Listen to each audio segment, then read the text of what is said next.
que je veux savoir, le bonheur conjugal peut être résumé en 3 lettres. Bon, pas 3 lettres, en une seule lettre 3 fois. J'appelle les 3 P du bonheur conjugal. Dis avec moi les 3 P du bonheur conjugal. Amen. Quand on va continuer, vous allez voir qu'en fait, lorsque l'ennemi vient attaquer votre bonheur conjugal, il va essayer de toucher un de ces 3 P. Donc, les 3 P du bonheur conjugal, et on va voir les textes qui le montrent. Le premier P, c'est le plan. Dis avec moi le plan. Le plan. Alléluia. Donc, le bonheur conjugal, quand on parle du plan, quand on parle du plan, on parle de plan. Plan en tant que but, plan en tant que cheminement pour aller vers une vision, pour aller vers un but. Amen. J'aurais pu appeler ça un objectif, une vision, un cheminement. Et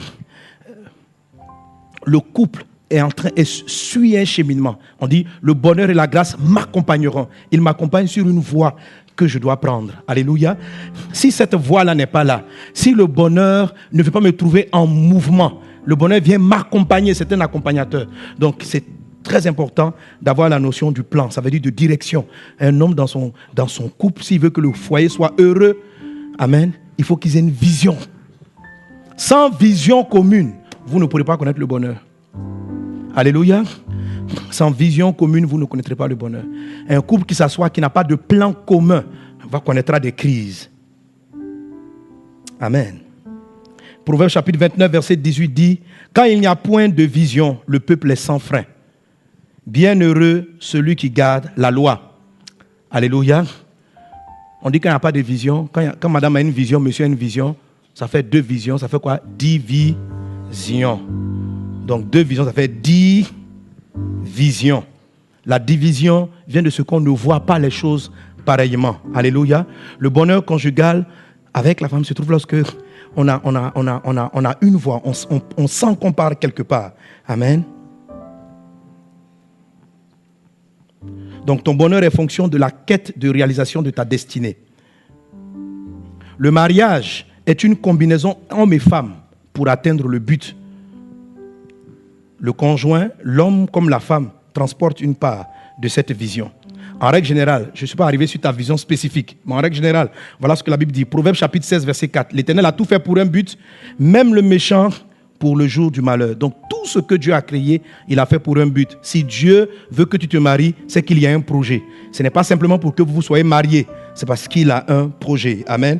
Je ne vais pas m'attarder là-dessus parce que ce sont des choses que j'aborde souvent, mais ce sont des fondamentaux importants.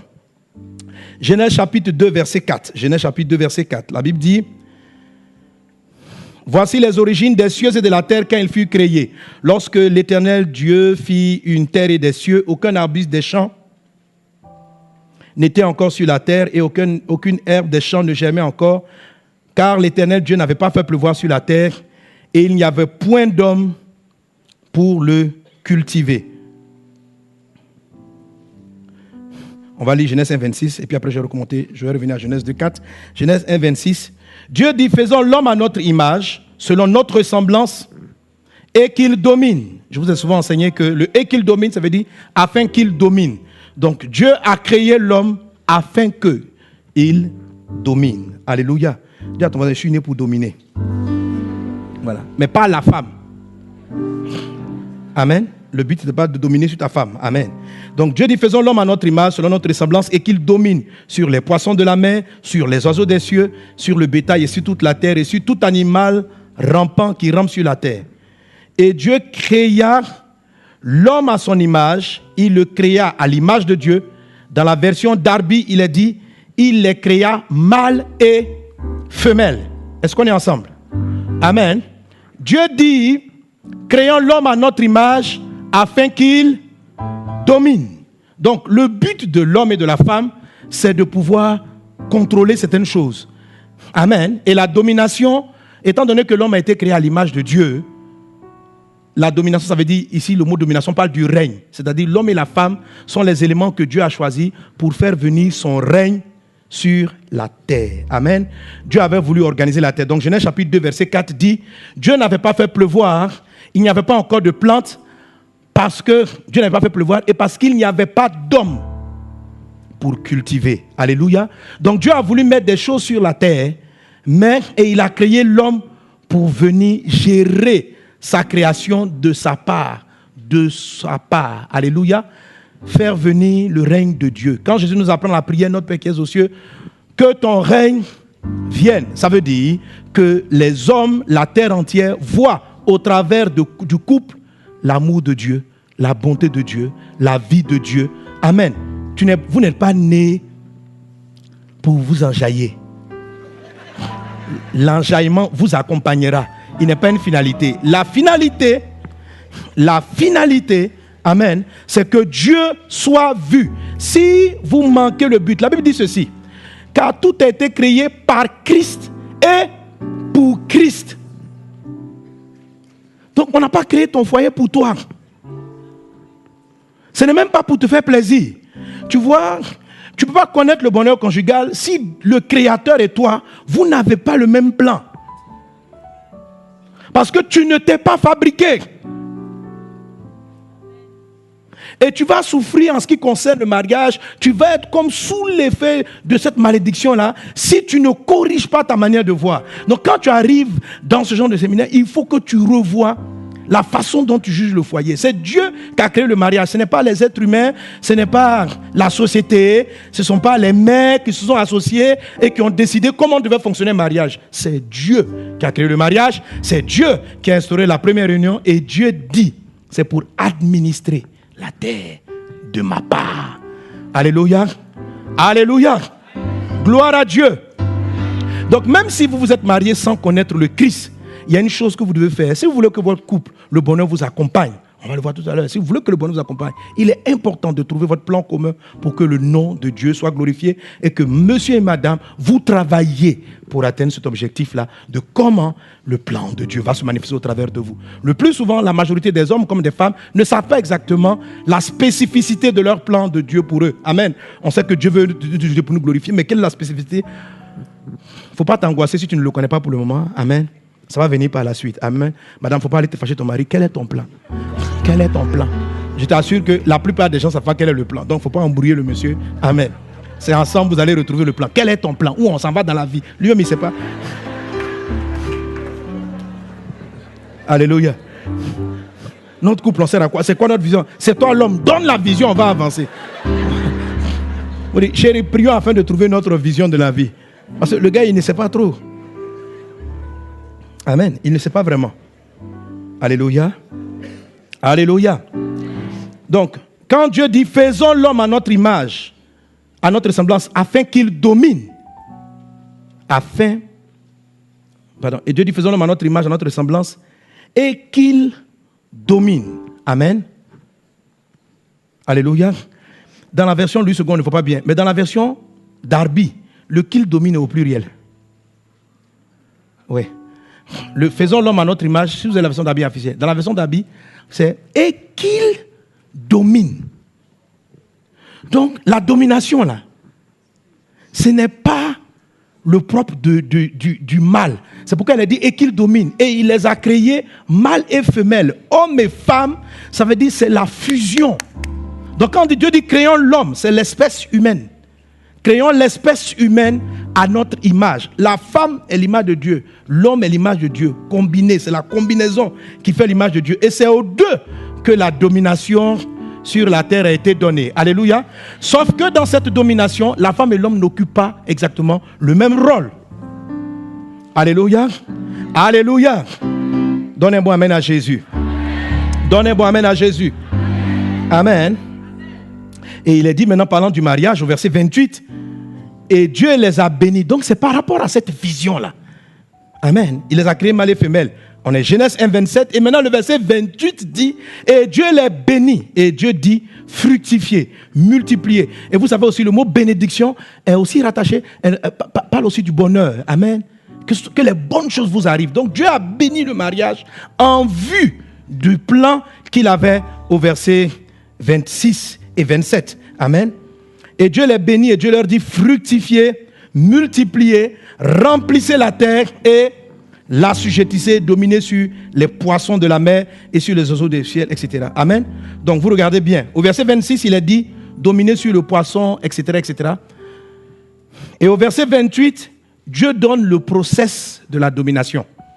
Parce que c'est un processus qui finit et dominer. Amen. Dieu dit, créons l'homme à notre image, afin qu'il domine. Dans la version d'Abbé, c'est au pluriel. Afin qu'il, les deux ensemble, dominent. Amen. Mais ce n'est pas faux quand même au singulier, parce que c'est un seul être qu'on a séparé en deux. Alléluia. Alléluia.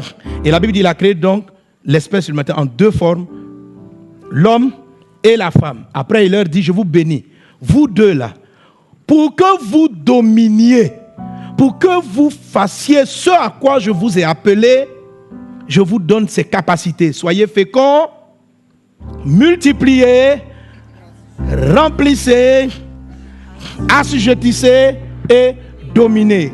Donc, pour dominer selon ce qui est écrit au verset 26, suivez cette étape. Fécondité, multiplication, remplissage, assujettissement, domination. Que cela soit le partage de ton foyer. Au nom de Jésus. Au nom de Jésus. Amen. Amen. Amen. Que Dieu bénisse ton foyer ou ton futur foyer. Qu'il en soit ainsi dans le nom de Jésus. Amen. Bref, en fait, pour dire que votre couple a une mission. L'homme que tu vas marier, la femme que tu vas marier a une mission. Le bonheur est rattaché à cela. Lorsque l'ennemi vient attaquer, et on va voir ça par la suite, pour ne pas que vous ayez le bonheur conjugal, il va essayer d'attaquer votre vision depuis même votre enfance. Parce que si vous n'avez pas de vision, Proverbe 29, quand un peuple est sans vision, il n'y a pas de frein. On peut tout se dire, tous les palabres peuvent arriver. Quand vous n'avez pas de plan, imaginez des gens qui se retrouvent à un match de football et ils n'ont pas l'objectif de gagner l'équipe adverse. Ils sont là, ils se passent la balle. Tiens. On dit, on fait quoi avec la balle? On nous a dit de venir jouer. Et puis le gars, il jongle. Il met son dos. Mon frère, on dit, tu es un jongleur, tu es un jongleur, tu es un jongleur. Vous voyez, ça c'est quoi le couple? Vous êtes là, vous regardez, vous partez au restaurant, vous partez à l'hôtel, vous faites des trucs. Mais vous faites ça pour faire quoi? Vous voulez aller où? C'est-à-dire que c'est quoi le but même? Tu vois, c'est comme si tu dis, non, mon mari, il s'est parlé, mon mari, il me fait des cadeaux. Mais pourquoi? Tu vois, c'est comme que tu as quelqu'un qui est talentueux au football et puis ils sont là, ils tapent. On sait que tu sais jongler, mais allez marquer le but. Dieu a tout créé pour un but. Un couple qui n'a pas une vision commune. Amen. C'est important. Et peut-être que maintenant vous ne l'avez pas, mais vous devez commencer à prier. Vous devez commencer à prier. Seigneur, on est là pourquoi ensemble? Et je vous dis, c'est bien ton boulot, c'est bien le travail que monsieur et madame font séparément. Mais pour votre destinée, il y a quelque chose que vous avez en commun. Si vous restez, lui il est fonctionnaire, toi tu es infirmière, et vous restez dans cette dimension, vous allez avoir une crise quelque part. Continuez vos boulots respectifs, mais déjà pendant que vous travaillez, avant que vous ne relâchiez, simplement à l'âge de la retraite même, commencez déjà à prier pour dire, Seigneur, nous deux là, qu'est-ce que nous avons en commun? En quoi suis-je une aide? Parce que moi, en tant qu'infirmier, lui, en tant que militaire, on ne s'aide pas. Lui, il est dans l'armée. Moi, je suis le truc. En quoi est-ce qu'on s'entraide? Si ce n'est que rester à la maison et puis s'occuper des enfants. Quand les enfants partent, vous avez quoi en commun? Vous bâtissez quoi en commun? Quels sont vos projets communs? Est-ce que Dieu vous a mis ensemble pour construire des maisons, pour loger les sans-abri? Ça devient une quête. Ça devient une vision. Oui, moi j'ai appris, voilà ce que j'ai appris en étant infirmière, moi voilà ce que j'ai appris en étant corps habillé. Ok, et on commence à prier pour que Dieu commence à nous orienter. Alléluia. Amen. Et sauf que quand vous vous retrouvez, vous allez voir que la compétence qui est dans l'épouse et la compétence qui est dans l'homme, mise ensemble, ça peut atteindre quelque chose de puissant. Amen. Que dans le nom de Jésus, Dieu vous accorde, Dieu accorde à ton couple la vision de votre union dans le nom de Jésus. Pourquoi Dieu vous a mis ensemble? Il y a quelqu'un qui a dit, non, peut-être que Dieu ne nous a pas mis ensemble, lui et moi, parce que nos visions, Dieu vous a mis ensemble. Vos visions sont communes, mais vous l'ignoriez. C'est parce que vous ignorez la vision que vous avez les problèmes. Que Dieu vous l'accorde au nom de Jésus. Au nom de Jésus.